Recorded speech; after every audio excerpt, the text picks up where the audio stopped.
Hey, everybody, this is The Challenge with John Chapman. I am, in fact, John Chapman. I'm the voice of one crying in the wilderness, endeavoring to bring religion and politics back to the dinner table. Do you remember when you were young, you used to sit there and, I don't know, I was of a generation that we sat around the table, faithfully almost every single night for dinner. My mother was very faithful in making a meal. My father was very faithful in being at that dinner table. He never was a no-show unless it was extremely important with work. But those are rare. There's even a time where my father would read to us occasionally a couple of good works. But anyway, glad you could join me today. I hope you enjoy this information that I'm going to share with you. Thursday, May 29th last week, I sent out a quick message on Facebook and let everybody know that I would be doing a podcast, and we're still got our live podcast that we're going to do this week. We do those at 4:30 on Wednesdays, 4:30 p.m. on Wednesdays. Invite you, as always, to come join us and bring religion and politics to the dinner table of the studio. And if you sign up with Rumble, you can be involved in the conversation there. And you can find more information about us at White Dove Ministries, whitedoveministries.net. There you can find out things about how you can support the ministry, which supports the podcast. You can actually financially give for that. If you'd like, you can find other podcasts there. You can find out what's going on in the men's ministry, the women's ministry at White Dove. And again, that's whitedoveministries.net. You can go check that out. There's an email there too. You can reach out and you can leave an email. We'd be happy to be in conversation with you. I think that'd be fantastic. We could join around the dinner table for some conversations through email, and that'd work all right too. But let's get to it here. So Thursday, Rand Paul came to Cedar Rapids, and to my chagrin, apparently, we do our podcast live every Wednesday, and I found out far too late that Rand Paul was going to be in Des Moines. I would have loved to have been that and not drive all that distance, but unable to do that. But I think that was a good event also. But in the end, very glad I drove out to Cedar Rapids. We had that on the books for some time. And I got out there a little early, and it was the GOP of, I don't know, whatever county. Is it Lynn County? Someone's going to have to check me on that. Cedar Rapids, and we went out to a golf and country club there that hosted this. It was the GOP of that county that hosted that, which is fine. Let's see. I think I got the name of the guy here that, I'll get that to you here too in just a second. And Jeff Kaufman hosted this. He emceed it, and it was my first time I didn't get to meet him directly, but I did get to, he was there, learned who Jeff Kaufman is in the GOP, and one person leaned over to me and he said, "That's the guy right there. That's the guy there that has made it happen. He's the superhero of the GOP." So, we'll see about that, and it seemed like a decent enough fellow, I guess. But when I got there, as soon as I got done holding up my phone in the parking lot and sending that invitation out to you all for this podcast, to let you know that I'd be talking about some of the things that Rand Paul, some of my impressions about Rand Paul. Remember, we're not here to be fair and balanced. I just want to be honest about that. I'm happy to have conversations from the other side. Very much so, well thought out. Hey, here's a thought. Have you considered this? Have you considered this? So on and so forth. But I'm very biased. I'm biased because of the grace of God, but I'm able to learn because of the grace of grace of the Lord Jesus Christ also. And so I make no apologies about my bias, but I'll apologize when I'm wrong. That's at least I hope so. The Lord's working on my pride all the time. So I'm walking into the golf country club there, a golf country club. I don't know if it's the only one. And I'm there really early, so it's there's not much going on. And I bump into a guy, and I said, I'm here for the Rand Paul event. I'm telling you this because of what happened. It was kind of fun. I bumped into a guy in a room. I said, "Hey, is this where the Rand Paul event is?" And it was a sponsorship. They were fundraising. He said, "It depends on how much money you've paid." He said, whether you're in this room or not. And I looked at him and I looked at his wife and I said, "I'm pretty sure I haven't paid as much money as you guys have to be here." and, and he laughed and patted me on the back, and he goes, no, no worries at all. And so he redirected me down the hall, and he said, registration's down the hall over there. And so I grabbed my stuff and I just started headed down the hall to registration, and I'm moving along pretty casually. There's hardly anybody there, but registration tables were set up. And so as I looked clear down at the end of the hall, I saw this table set up, and that feeling you get when you're walking along and you feel the presence of somebody near you. You know what I'm talking about. You don't have to see me, just like, hey, I think there's somebody near me. And so I glance off to my right like this, and I look over, and it's Rand Paul. He's not far from me. He's like right next to me. We are less than a half a body's length apart, and he is headed in the same direction that I am, along with his. He had an assignment, somebody there to care for him, to make sure he got to the room, that his prep room or water or whatever. He had somebody that was willing to serve him there. And those two individuals, Rand Paul and then this other guy, are walking along. And I had that moment. I look at him and I go, and I'm thinking, I didn't say this out loud, and I'm thinking, do I say hello, Rand Paul? I mean, could I be that wrong? Is the TV make it wrong? And but I went, no, that's why I'm here. That's totally Rand Paul. So I just turned briefly, and he stopped, and I extended my hand, and he was very gracious, very kind, and I didn't take up more time than needed, and I realized maybe I had a missed opportunity. But when you're just introducing people as people, I reached out my hand. I said, hello, my name's, introduced myself, John Chapman. I didn't even mention the podcast, although I was wearing the shirt. So, who knows? And I just said, look, for one, I said, very glad, welcome to Iowa. That's what I said. And I said, very grateful you're here, and I'm very much so looking forward to what you have to share with us tonight. And he said, I appreciate that. I said, I'm very glad to be here and looking forward to share. And he was business, but he was genuine in his face. Like, I didn't feel like he was like, hey, let go of my hand and let me go. Not one bit, but he just still needed to be where he's going. I said, well, thank you much. And we, I turned and continued on, and his associate right next to him said, sir, just turn right in here. And right where we shook hands, he went into a waiting room that they had prepared for him to get ready, I'm sure. So I went down, I registered, got in, sat down at the table, and I'm going to spend some time. I need to reach out to this GOP, because I've been to 3 solid GOP events now, including caucus. And it is a great and tremendous disappointment to me that nobody seems to know how to get a PA system going. And it was miserable from that standpoint. And I had to really crank on my hearing to hear Rand Paul. And they fought that thing all the time. I don't know if somebody knows a great fix to that, or if everybody's broke or whatever. But, I don't understand that. I don't. When you're coming to listen to somebody, I don't understand why you're not working harder to make sure they're able to be heard. Like, nobody pays any attention to that. So, I don't know, something for consideration. But it was a lovely layout, nice spread of food. I did pay enough to sit at a table where I had a good line of sight, but I didn't pay enough to be one of those who could easily ask questions when the time came. But here it is. This is what the other thing that I felt in that room, and I'm not here to step on the toes of Republicans just because I'm not a Republican, but it is interesting to me when you go to an event like that. Also, there's a persona on people, and I know it's one team against the other team, and that becomes increased in the sensation of being in a room like that. There's more of that. Like, you're in there going, look, you're either with us or against us. And that feeling was there too, but a lot of nice people sitting around the table. Got to know several people there.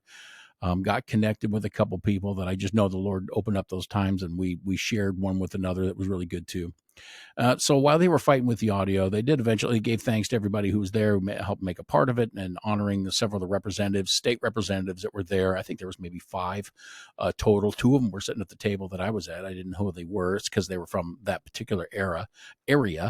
And it was nice to meet them. And once all that got done, the Star Spangled Banner was sang. We did the pledge, and that was cool. If there's a unifying point, and I found this interesting too. I have a tendency to like to sing the Star Spangled Banner with those who are singing the Star Spangled Banner, because I believe it's our country as a group. I think there's nothing more inspiring than when people do that. But I'll bet you there wasn't, of 250, 300 people that were there, I'll bet you there wasn't 20 that was singing the Star Spangled Banner, I being one of them, and always glad to do it But anyway, maybe people are afraid of the words or what key they start in. It can be pretty high. Also there, prior Rand Paul was Lieutenant Governor Chris Cournoyer. And she came and she introduced him. She talked about them and the importance of having the supermajority that they had, and was just restating the important work that Trump was doing for our country and what he was elected to do. And, that got a lot of applause and a lot of backing, not arrogant applause, but just people were like, yes, I mean, that's right. That was the victory. I mean, that was undisputable. And so you would expect that. And so Chris Cournoyer, a little younger than I thought she was going to be, but lieutenant governor, she was there. She spoke. After introducing Rand Paul, who apparently has been married for 37 years, so he's a committed man, and that means a lot. He starts with a story about one time in his life saving Joni Ernst, who was choking, apparently. He says it's the one time as a physician in his life he's had an opportunity to actually save somebody's life. And he said, if you ever have to do it, he says, make sure you have your hand in the right spot. And he said, don't quit. He said it took him 5 times. And I don't know, if you have political leanings against Joni Ernst, you might, I wanted to say, Rand, you know what, you should have stopped at 3 maybe, because she's got some policies going on I'm not all on board with, but thanks for saving her life anyway.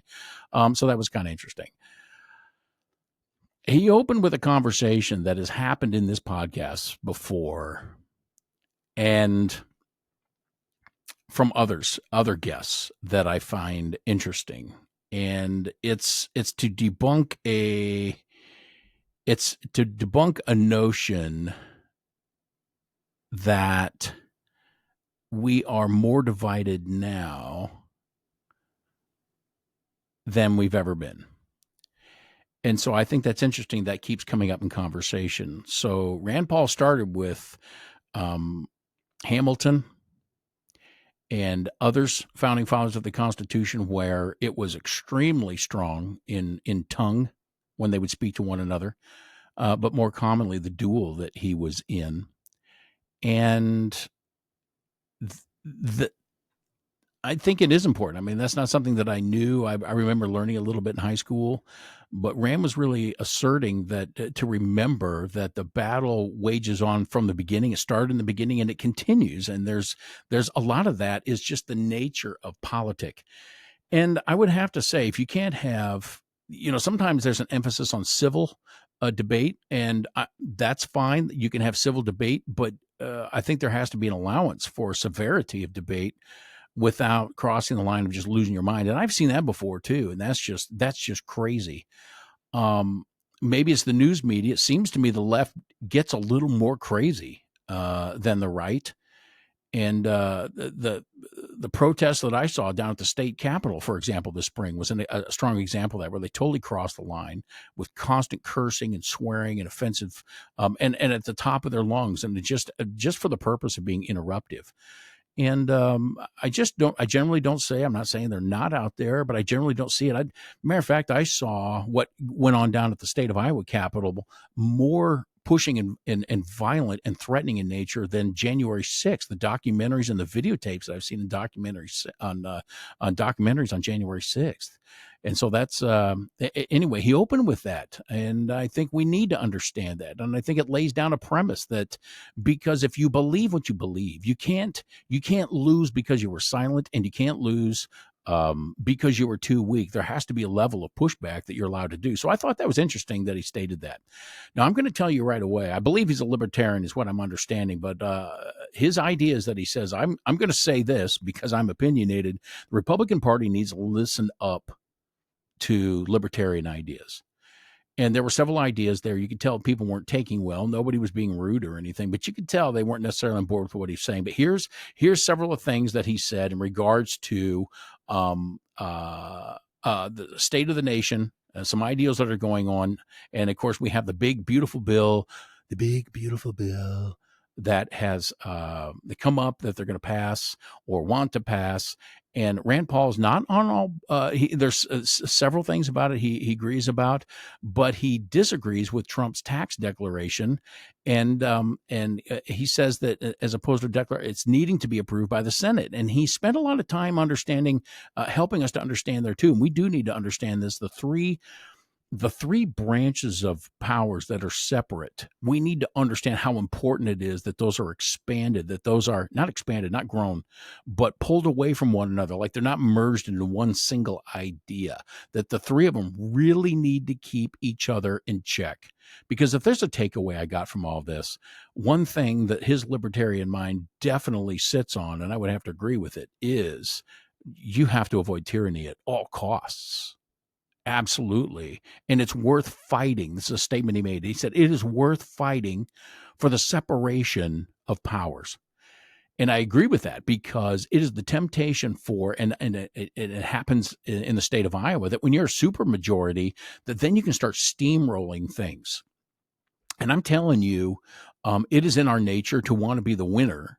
And the republic is set up to fight back against tyrannical idealism, which is single unified authoritarianism, and even getting all three branches on board. It's not they can't be in agreement, but when they start steamrolling the rights of American citizens, regardless of whether you believe in what's being promoted or pushed, it's interesting to me how quickly we will exchange the desire, the feeling or the sensation of power, and give up our own constitutional mandates and freedoms. And he levels pretty hard on that. So it's worth fighting for, the separation of powers. That was a big emphasis of his conversation. He did say something that I thought, here's a place where I thought this was a little weird. He talked a little bit about how he believes in the World Trade Organization, how we function on a system of trade in this country. And he's saying trading has made the United States rich. And I don't know what definition of rich is. I understand what he's saying from a financial standpoint overall in comparison to the rest of the world, but we're in debt a whole lot for it. And he's opposed to the debt. Rand Paul's definitely opposed to the debt. But this is capitalism, he believes, is actually is included then in the function of trade of goods and taking in goods with other countries, like, for example, China. So he actually he disagreed with Trump on the idea that China is ripping, the quote is China is ripping us off. They've been ripping us off. It's been horrible. And he said, it's not China that's ripping us off in the tariffs, it's us. He sees that as a fallacy. And he said that we're ripping ourselves off because we're choosing Chinese good. And that I would have to agree with. We're choosing to purchase the Chinese goods. And when we stop doing that, then China themselves is not ripping us off. We're being lulled in to the low cost of Chinese products and tariffs.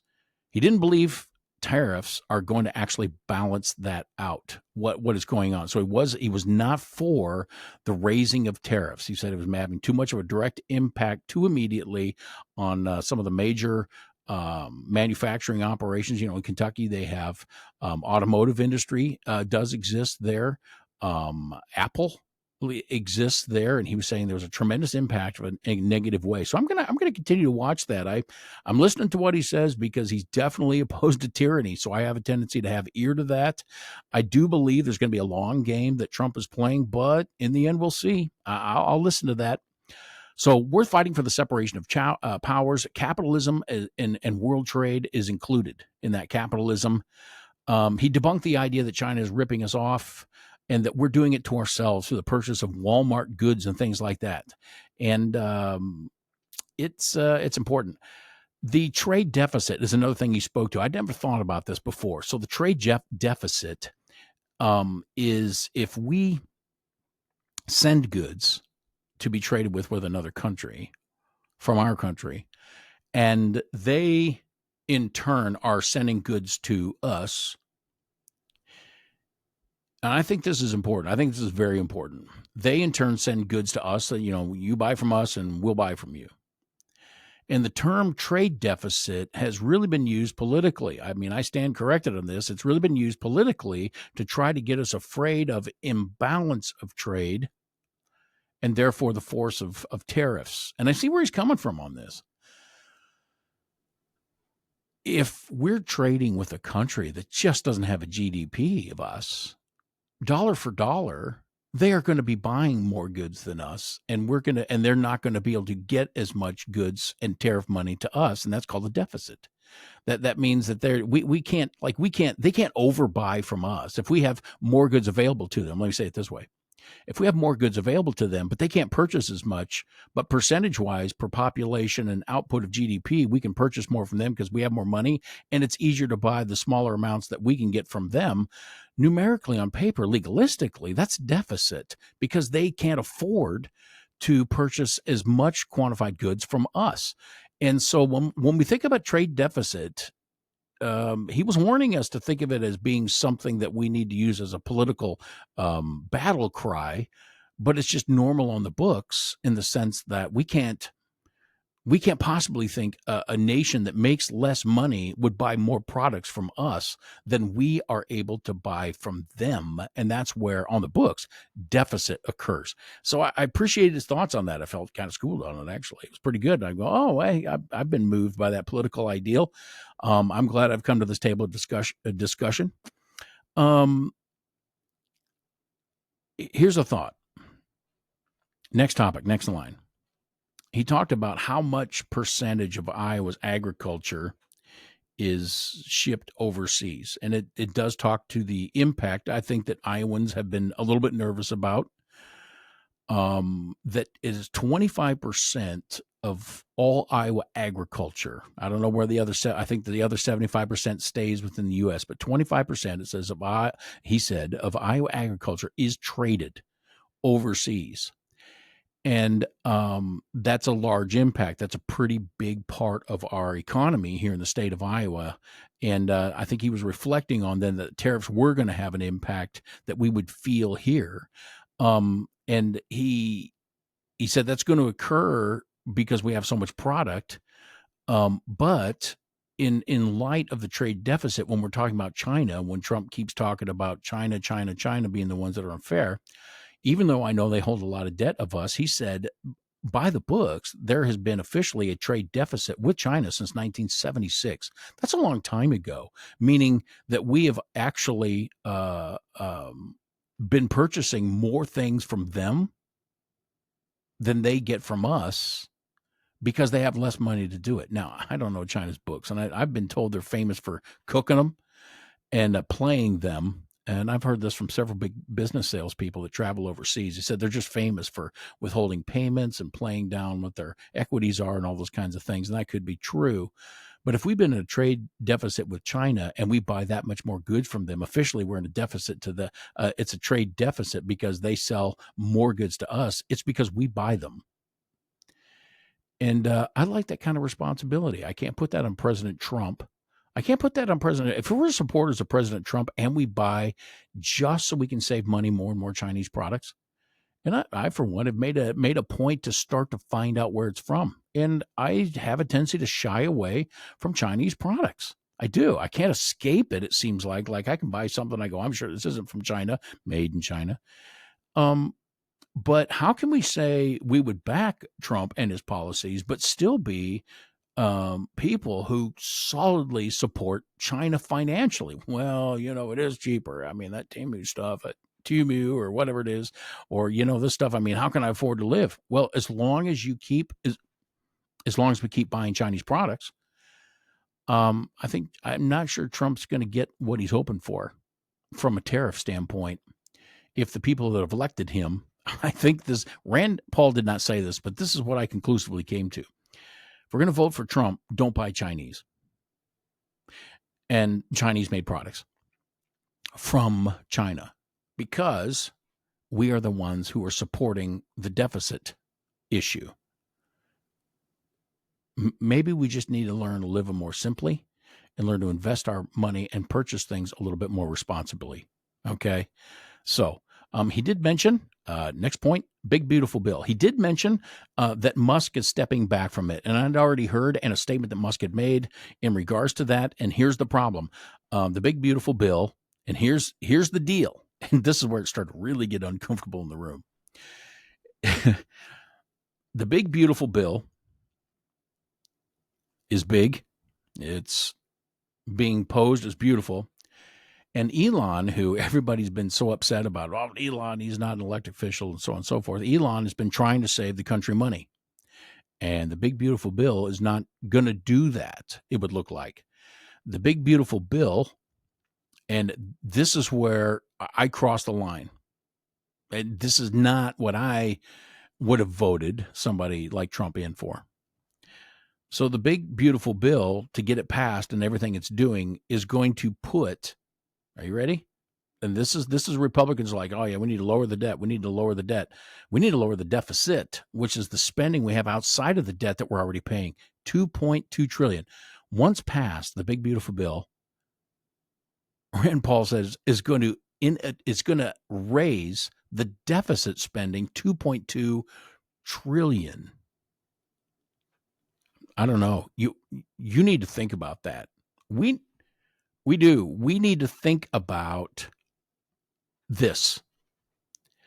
We got 4 years, and this is going to happen.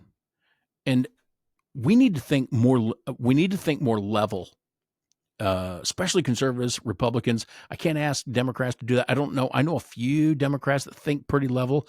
The media tries to exploit them as being crazy, and I want to be careful about going to that place. I'd like to talk to more of the Democrats that I know and leave crazy where crazy belongs. I hope that's not what they're catering to, and I hope we're not being drug around by our nose as Republicans thinking that's all there is. But if we could take a look at this squarely and understand that even though this looks pretty amazing, it's jacking up the deficit hugely. 2.2 trillion we have voted for in increased spending. And what's happened before that? Elon Musk is showing us just how much money he's saving. He's saving about $800 billion. $800 billion. So that means there's still $1 and nearly $500 billion he's overspending from what he's saving. I'm sorry, folks. I'm not a pure economist. You know, I'm not smart, but I still think if you spend more money than what you're able to cut off the budget, you're not doing yourself any good. You're cutting off your arms by your face. That's awful. And everything, Rand Paul informed us that everything that Doge was doing is basically cutting off the low-hanging fruit, the opposite. And all of that, it's $800 billion in foreign aid. So he's talking about spending that has to do nothing with a benefit. It's the low-hanging fruit. It's everything that's outside of the country, not dealing with the things. Rand Paul was saying, man, we're not dealing with the spending issues that are going on inside this country. And folks, this is something we really have to see. We really have to look at this. Conservatives, hard Republicans, Christian Republicans, non-Christian Republicans, the more we keep stop, you know, even though Rand Paul believes in capitalism with world trade, if we're not looking inside the borders where that spending is really happening, it's like a household. If you're not looking about the needs of the home and where that spending really is that needs to be cut away, then what you do outside of that, which is basically just socialized virtue signaling. Oh, look at the world. Look at everything we're doing. I really do. I believe all that spending that we're doing outside of the borders of the United States in foreign aid is like the virtue signaling I see now. All of these gay pride signs in the yard, all of these love is love, science is real. It's virtue signaling. It's no real discussion about what those things really are, but it's anybody who puts that in their yard telling everybody they are better than everybody else. And when you choose to do what is right, then let us know. That's another message. You can come visit our church sometime. We'll tell you all about it. Why you should be the one that's responsible for getting into your pocketbook and do what you should be doing through your local charitable giving. Stop jumping up and down and going, hey, we don't have one dime left, but doggone it, I'm with the party that spends outside. And don't be fooled, Republicans, that this low-hanging fruit is being drawn in from areas of weird spending, and do not be drawn in to, well, my gosh, I don't want a sex change being sponsored in Iraq, and I don't want a version of Sesame Street that promotes transgenderism. Pay attention, folks. That's low-hanging fruit. No, I don't want any of those things either. But it's just as much virtue signaling for Republicans to say, look at all the money we've spent when Trump is about to spend $2.2 trillion above. This is deficit spending. This is money that doesn't, hear me, exist. I had a good time listening to Rand Paul. I had a great time. I think I said some things under my breath while I was typing on my computer that got a couple of eyebrows raised next to me. I think they felt I was a plant. No. I was there. I'd be a part of it. I didn't do anything crazy. Our interest. He talked a lot about money. This is important in this country. He talked a lot about our money. Our interest, debt, is $1 trillion. So we pay $1 trillion every year in debt. That's one of our payments. And since Rand Paul made it into office, and you can do the math, I didn't write that down. He didn't state that. He just made this as a statement of fact. He said, since I have been voted into office, the U.S. debt has doubled. These are pretty serious numbers. The U.S. debt has doubled. And I don't know when. I don't know how to better say it. It continues to be a sign that no matter which party you vote for, those things that push towards tyrannical governance, and I'm telling you, this is one of them. The fear of debt and the extraction of taxes and the need to do something with money without doing it responsibility forces its citizens into a demand from the government giving up more and more of its freedoms to get those taken care of while they have no intention of getting that taken care of. We got to think about that. You need to think about that. I need to think about that. Here's something Rand Paul said that actually pulled the hair up on the back of my neck. And I went, no, I don't agree with this. He thinks we need to raise the age of Social Security to save it. Now, maybe he's just saying that raise the age of Social Security to save Social Security. I think maybe we have to do that if we are unwilling, even as Republicans, to make that cut. We've already learned by going to your own Social Security statement online. You can go there right now and say the next 10 years, they guarantee that you're only getting 80% of your Social Security. So he's saying to save Social Security, let people get older and pay deeper into that.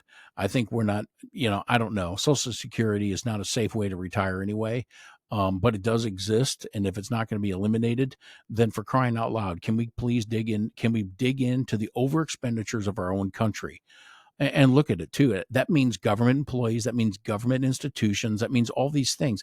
It is not of the righteous to be a government employee. Can I say that? I'm going to say that because all government employees, if you choose to be a government employee and you work for the government, I don't have a problem with that. But if you choose to think that your job is more necessary than everybody else, the common man, the common woman working a non-government job, you need a correction in your I'm God complex. You do. You need to stop thinking you are more important, because that's very evident in this country too. Most of the money went to supporting that institution, and that money shouldn't have been necessary at all in COVID. And what are necessary jobs? I mean, come on, that's enough. We got to stop crying about government employees losing their jobs. I'm sad for people. It sorrows me for people to lose their jobs. All people. Right? Because government jobs aren't the, oh my gosh, if we don't have these jobs. No, look at how that's changed us as a culture. So maybe we do. Maybe we do have to raise the age of Social Security. I don't think that's the way to say it. Save it. Rand Paul does. Anyway, here's something that was dawning to me. And I'm just reporting to you what Rand Paul said. All things that are going to be worth looking up online, looking at our own accounting practices on the federal government. If you look at the numbers of where our spending is, how much money comes in, how much money goes out, how much is debt, how much is deficit, and how much is interest, and we've already gone through all those. The military is an example of this. The budget of needed services. So needed services budget. This, when he says needed services, he means those things that the United States Constitution advocates for us making payments towards, which does not include welfare. It doesn't include welfare.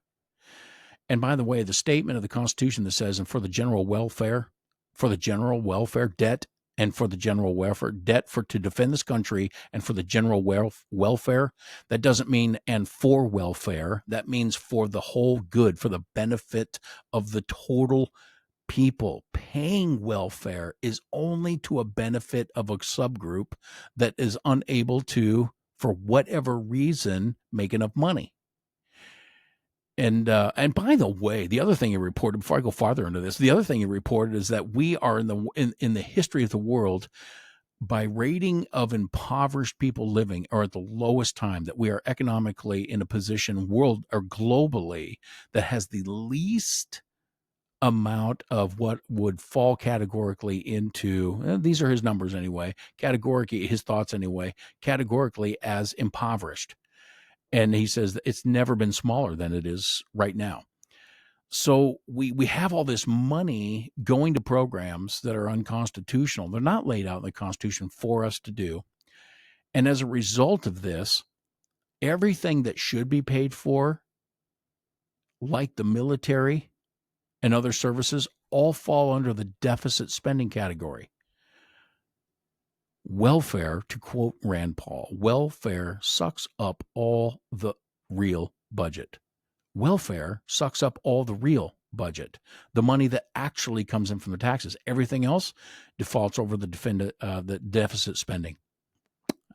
That's worth chewing on and looking up and finding out the truths, if just how true that statement is.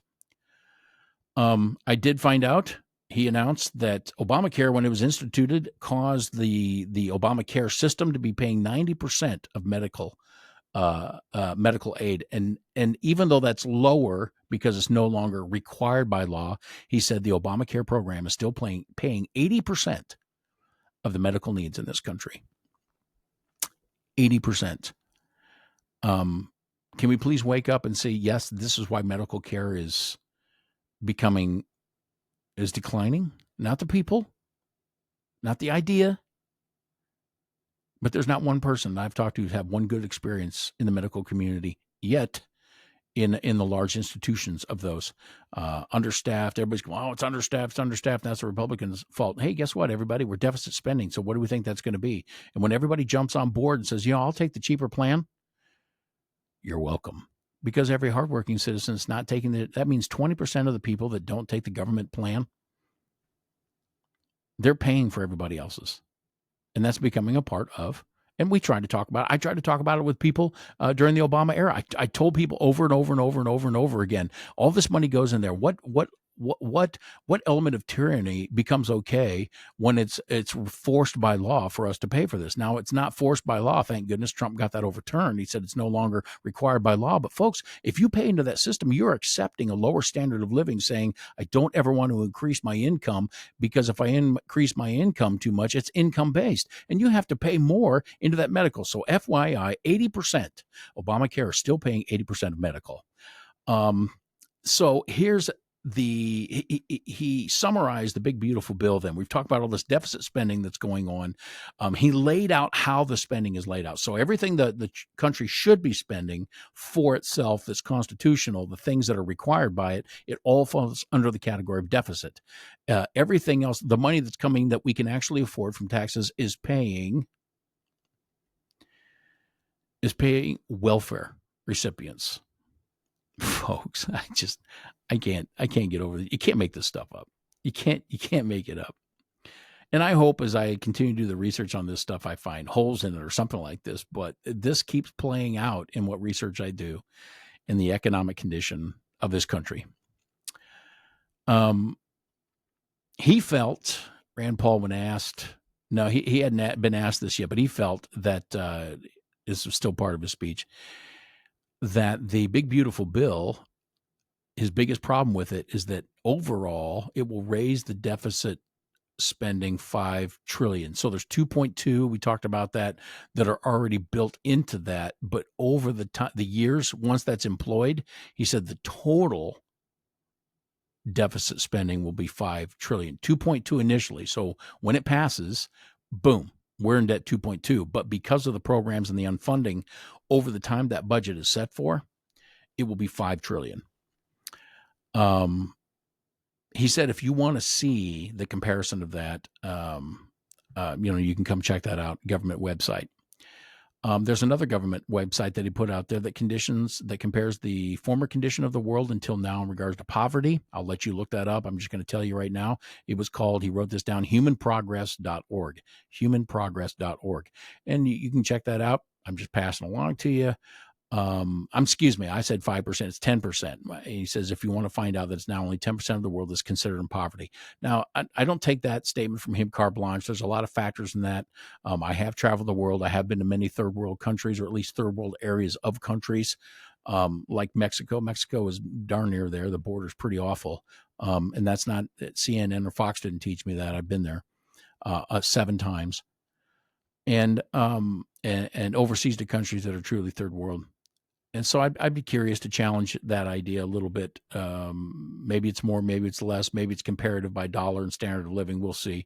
America's not a good way. It's not good to be an American, go in another country and think, well, they think like we do or have a similar financial idea as we do, because that's not true either.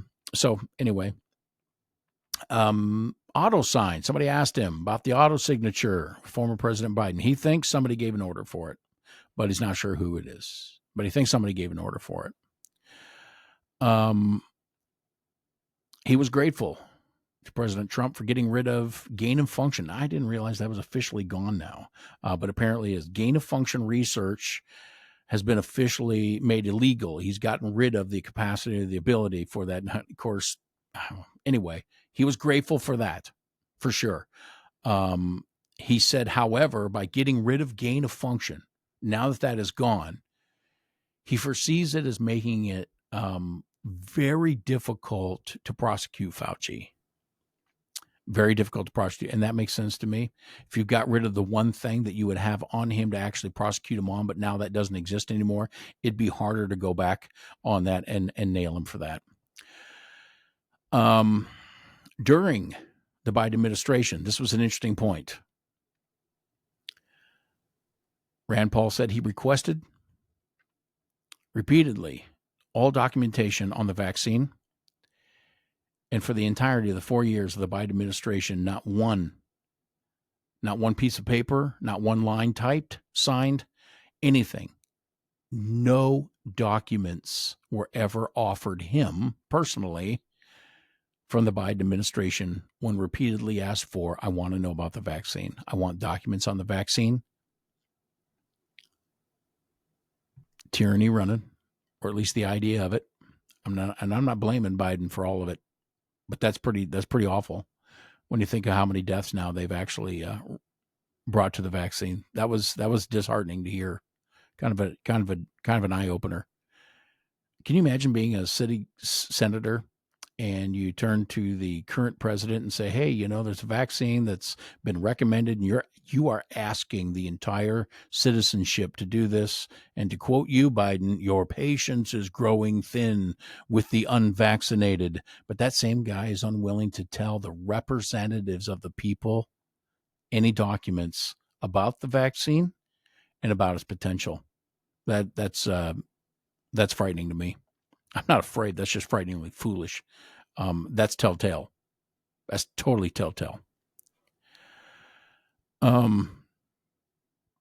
Rand Paul, he and I maybe disagree on this a little bit. He was a little soft. He said, yes, I'm for getting rid of criminal illegals. However, he says we could absorb more immigrants. Now, he didn't make a case for this. He did say there's places where we could use more workers of immigrants in this country.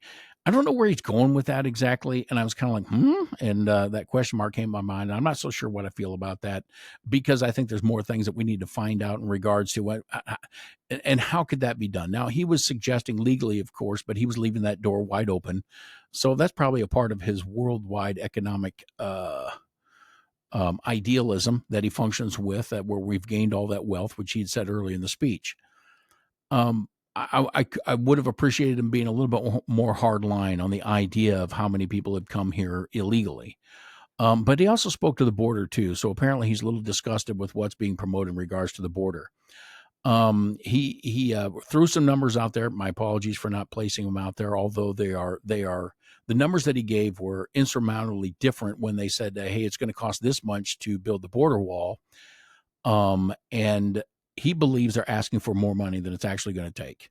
The actual cost of building the border wall, I think they said, was going to be like 3 point something million per mile, and but they're asking for like 38 million per mile. He wants to know why that is. That seems not wise. He sees something else going on there.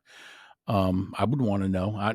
I'm for the wall, but if the Republicans or our president is using it to increase spending again, especially when we got the deficit going on, thanks to Rand Paul for keeping an eye on that, saying, I'm not sure that's a wise place to send the money if they can't show that's actually what it's doing there at the wall. I would agree. The emphasis, he said, was this, to quote him, Trump is asking way too much for the border wall, meaning more money than it actually costs to do it. That concerns him a little bit. He reemphasized again that this increase in spending in expenses and deficit spending is simply paling and destroying what DOGE cuts are happening. And he didn't say this. I'm going to say this again, and kind of a caution to us all. Don't get drawn in with the why DOGE is bringing the money back. Don't get caught in with the reasons, the things you're like, yeah, you shouldn't spend it on that. You shouldn't spend it on that. You need to look at the truth of the big picture. And I think this is probably wise of our Tesla maker to step back and go, you know what, this concerns me a little bit, the big, beautiful bill. What, he didn't say this. I'm implying this. It's like, what's the point of him doing what he's doing? Is it politically motivated? It kind of looks like it to me. Kind of looks like to me the whole DOGE thing is turning into a political motivation. That's not exciting for me. Those are things we like to talk about to keep up there. Hey, if you're a conservative, vote conservative, but don't turn your head away and make sure the right reasons are there for what you're doing it. You can't cover all the bases. You can't be perfect 100% of the time, but please, right? So for sure. Real ID. Somebody stood up. We had a little time of question at the end there. And he said, look, this is, somebody said, hey, what do you think of Real ID? He said, it should never happen. Never. Okay. I like that. It should never happen. He said, we should have never done it. And he said, we may have gone too far to reverse it for actually never happening. But his statement to us was if you're in the United States and you come into one of the states where you're traveling on a public transit and they ask you and you're supposed for a Real ID, he said, just refuse it. Same with facial recognition. He said, just refuse it. He said, there's no laws yet in place that would cause you to not be able to do that. Now, I don't know if I'm going to get drugged to jail if I actually refuse that, but his statement was facial recognition and Real ID right now, it's not a law requirement. But I know for a fact, because we saw it when the Real ID was coming in and they were pushing that for Iowa. They were saying, look, every state, it's not required, but they're going to have to soon. It's unbelievable, the wording of tyrannical government. And I can find it in all parties because tyranny is a spirit. It's an idea. It's something that's going on through the scope of the government. And by golly, you better be paying attention to that. It doesn't matter. Please, please, please, please. Don't waste your time being offended when I say these things in regards to Trump. I'm not saying it against Trump. I'm saying it against tyranny. And patriots stand up for the rights of the people above the ability of who they voted for. Last thing that he said, and before I close up here real quick, that was very was a bit concerning to me. I thought, well, he talked about the Department of Public Education, and he didn't go on and on negatively. He was talking about when the Department of Education started. He was talking about when Ronald Reagan has been fighting against that. He'd hoped to dismantle that, and that didn't happen. It's still going. And so, okay, that's a conversation that people are still having. But here's the statement that he made that I was unaware of. You probably knew it. And so you're like, John, you need to get your head out of the sand, man. There is a federal SWAT team assigned and run by the Department of Education. I'm just telling you, these are the words that he said. I've got a copy of my notes right here. I'm just typing down what he said. I'm laughing because that's how ludicrous this is. And there was you could notably in that Republican room, there was a little bit of you could hear everybody kind of inhale like, what? Well, of course, during the Biden administration, parents were actually placed right on terrorist watch lists. And when any seated president declares any group a terrorist, tyranny is on the edges waiting to use force over its own people. And we lose sight of that.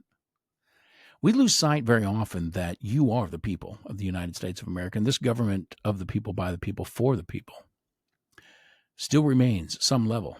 But the only people who can seated governors, representatives, House representatives, senators of states are the most important thing I think you can focus on in your state. Federal, this is where tyranny begins to move and put force back on the states.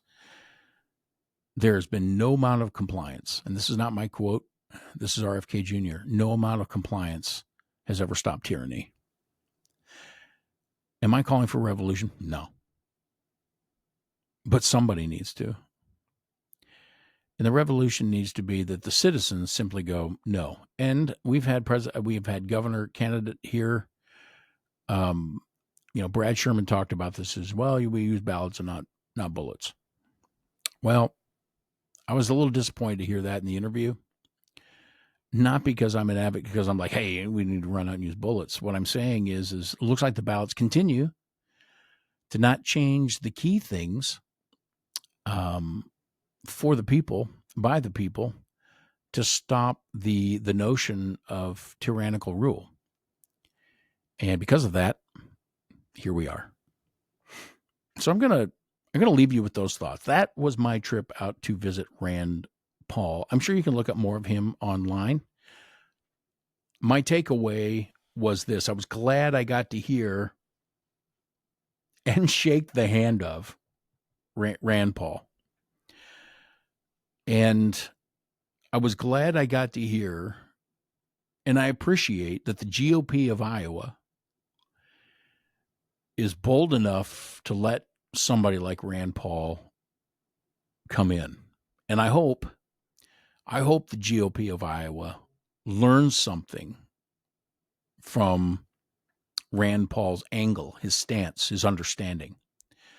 I think it's going to be very important for the state of Iowa, because if we poo-poo all the things that he said about the financial state of what's going on in this country, and if we poo-poo the importance of the separation of powers being the purpose, the one way in the governmental institution in which we live, a constitutional republic. If we poo-poo that, then nothing stops tyranny. And we are the ones responsible for that. If we continue, this is the takeaway I get. If we continue to vote one way but act another way ourselves, if we begin to act against, and I think of us purchasing goods from China, if you're going to vote to raise tariffs on China, why don't you just stop buying products made in China? Why don't you live your life according to the individual you voted for? This is where the breakdown is. We vote for somebody to try to live our lives in a more peaceful and comfortable way that's easier for us, instead of accept the burden on ourselves as citizens of the United States of America, and in so doing, call to accountability those we have elected. Those are my thoughts. I thought Rand Paul was a great guy to bring that information to us, to have that discussion with us. Appreciated it hugely. And so I do want to say, please, please, please, please, please, when we vote for somebody, what are we doing? Because what benefit is it if we're trying to vote them into a position to get things that we need to have done? And I know there's only so much that can be done, but every time we have a podcast, every time we have a discussion at the dinner table, for goodness sakes, bring the word of God, bring the understanding of what debt does, bring the understanding of what tyranny does, bring the understanding of what Satan does because he's tyrannical, bring the understanding of what Christ brings, which is freedom from our own sin nature by a payment that he made. And it's hard to make an argument for anything if you don't understand that. Where Rand Paul stands on faith, I'm not entirely sure, but he did say that our rights are inalienable and from our Creator. So he's not atheist. I got that for sure. Well, God bless you today. Thank you for tuning in. I do hope that during the rest of your day, you can ponder these things, have some thoughts about it. Reach out to us, like and share this podcast on the challenge on Rumble. And we would love to have you join us every single Wednesday at 4:30, where we do this live. And if you download the Rumble app, you can get involved in the conversation. But you can also send emails to whitedove@whitedoveministries.net. There you can find an email or a way to contact and reach out to us. And thank you for the sponsorship of that. The totality of what White Dove does, bringing religion and politics to the dinner table. Bring it to your dinner table, and let's have these discussions. God bless. We'll see you again.